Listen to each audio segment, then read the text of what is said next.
আরজিকর কাণ্ডে উত্তপ্ত গোটা বাংলা। শাসক দলের বিরুদ্ধে ক্ষোভ উগরে দিচ্ছে উত্তর থেকে দক্ষিণবঙ্গ। এবার শিলিগুড়ির ভিউ মোড়ে মুখ্যমন্ত্রী মমতা বন্দ্যোপাধ্যায়ের পদত্যাগের দাবিতে ধর্নায় বসলেন শিলিগুড়ির বিধায়ক তথা রাজ্য বিধানসভার বিজেপির মুখ্য সচেতক ডক্টর শঙ্কর ঘোষ। আরজিকর কাণ্ডের পরই বিরোধী দলনেতা শুভেন্দু অধিকারী মুখ্যমন্ত্রীর পদত্যাগের দাবি তুলেছিলেন। এরপর থেকে একে একে বঙ্গ বিজেপির নেতৃত্বগণ সেই পথেই হাঁটতে থাকেন। শঙ্কর ঘোষ ধর্নায় বসে বলেন, মুখ্যমন্ত্রীকে পদত্যাগ করতেই হবে। আমাদের রাজ্য সভাপতি সুকান্ত মজুমদার এবং বিরোধী দলনেতার নির্দেশে আমরা রাজ্য জুড়ে এই আন্দোলন চালাচ্ছি। পদত্যাগ করতে হবে, মমতা মাস্ট রিজাইন। আমাদের বিরোধী দলনেতা আমার রাজ্য সভাপতি আমাদের নির্দেশ দিয়েছেন, রাজ্য জুড়ে মমতা ব্যানার্জির পদত্যাগের দাবিতে আমরা অবস্থান করছি। আরজি করে কর্তব্যরত ছাত্রী তার নৃশংস হত্যা, পরবর্তীকালে আরজি করে ভাঙচুর করে প্রমাণ লোপাট করা, রাজ্যে লাখো লাখো নারীরা যখন বিচারের দাবিতে যখন তারা রাস্তায় নেমেছে, একজন কুখ্যাত, আমি জানি না একটা শব্দ বলে বংশে যারা খুব বাজে লোক হয় তাদের কি অঙ্গার নাকি বলে, ওইরকম একজন উত্তরবঙ্গ উন্নয়ন মন্ত্রী বলেছেন যে রাত্রেবেলা যদি বাড়ির মেয়েরা বড়দের কাছে পরিবারের কাছে মার খায় আমাকে ফোন যেন না করে। আমার মনে হয় উনি ওনার নিজের বাড়ির অভিজ্ঞতার কথা বলেছে।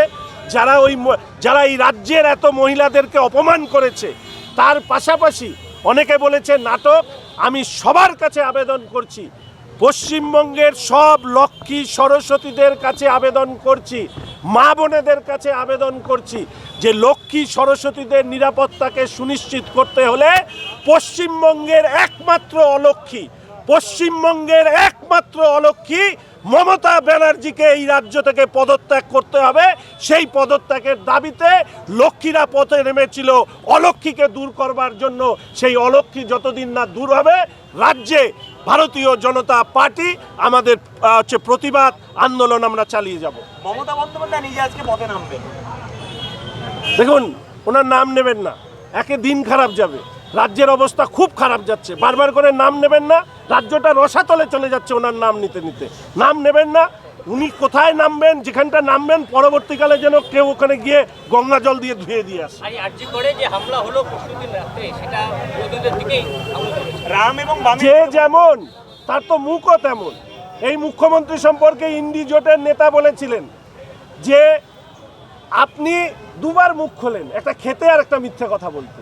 স্মরণ করাতে চাই না আর ওনাকে ওনার নাম, শুধু বলি মুখ্যমন্ত্রীকে ক্ষমতার দর্পে এমন কিছু করবেন না যা সারা রাজ্যের মানুষের যে ঘৃণা গতকাল রাত্রে, গত 14 তারিখ রাত্রে বর্ষিত হয়েছে আপনার প্রতি, তার আরও কয়েক গুণ বেড়ে যায়। কলকাতাতে 4-5 হাজার লোক সংগঠিত করে হসপিটালে ভাঙচুর করার ক্ষমতা সমস্ত রাজনৈতিক দল অ্যাপার্ট ফ্রম তৃণমূল কংগ্রেস এ কাজ কেউ করবে না, কারণ এই ধরনের ঘৃণ্য কাজ আর অন্য কেউ ভাবতে পর্যন্ত পারে না। কলকাতাতে বিরোধীদের ভোট দিতে দেন না, প্রার্থী দিতে দেন না, আর 5,000 লোক নিয়ে এসে তারা ভাঙচুর করবে। মিথ্যার বলিহারি। লজ্জা হয় যে আপনার মতন